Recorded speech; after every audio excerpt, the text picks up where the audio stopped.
Hi, I'm Deanie and welcome to week 11. This week we're going to be looking at scenes. Now, when you describe a scene or a setting, the way you describe it depends on your personal perspective.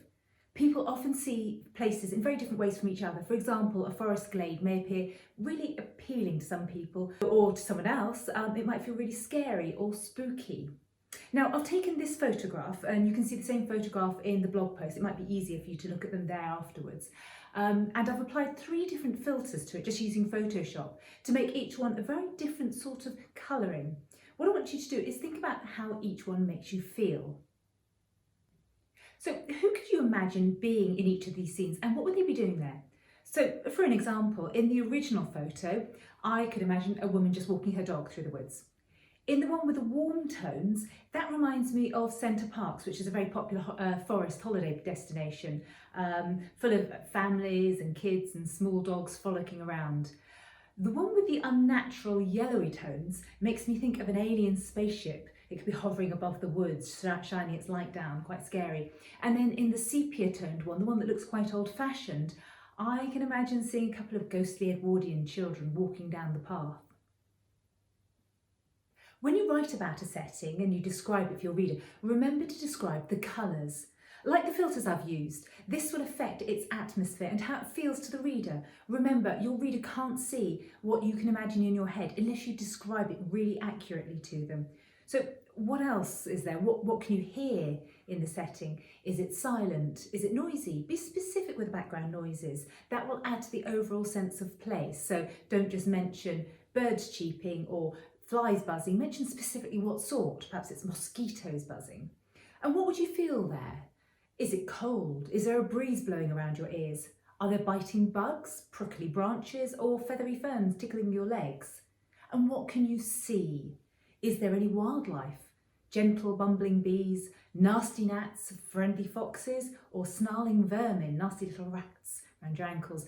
Happily playing dogs, lovely songbirds, or even Hitchcock's birds, depending on your feeling about the birds. So what is there? What can you see, feel, hear? You need to include everything to really take your reader into that same place that's in your head. So here's a scene colour description exercise for you. And in fact, for this one, it's a good idea if you refer to the blog post that goes with this video. The notes of where to find that are in the video notes below. You're going to be looking at those same pictures that I showed you a moment ago of the forest scenes, and I want you to describe each one just using a few paragraphs and refer to the colour, the shade, the tone, all to set the atmosphere. You can put yourself or another character into some of the scenes and describe the scene from their point of view. So have a go at that and let me know what you do by posting your descriptions into the blog post. Now here's a second scene colour exercise, but you're actually going to use what you can see to change up the feeling or mood of a place. What I'd like you to do, and obviously if we're still in lockdown you may have to look on Google, but if you can get out of lockdown when you watch this video, you can visit some different locations or recall some that you visited previously, indoors or outdoors, wherever. And I want you to write down a factual account of what you see, what you can hear, what you can feel, what you can smell. And then, when you've done that, I want you to decide on a specific mood for that setting. Is it going to be happy? Is it going to be spooky, romantic, mysterious, or dangerous? And then I want you to rewrite that description of the location, colouring all aspects of it to make it take on the mood that you've designated to it. Now, just so you completely understand what I'm talking about, I've done a couple of examples for you. So the first one, well, it's the same example in 2 different styles, actually. My factual report of a place that I've been to. The museum is an opulent building with wooden panels and velvet adorning every surface. Glass cabinets displayed Victorian clothes and the musty scent of damp permeates the air. So fairly simple description. I'm going to give it a really spooky sort of, a little bit gothic sort of mood to it.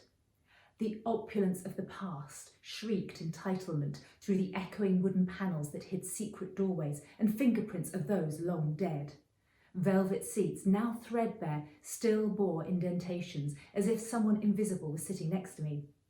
Well, I half expected the musty clothed mannequins to reanimate under the shadowy Victorian lamps. So that's the same scene, but made spooky.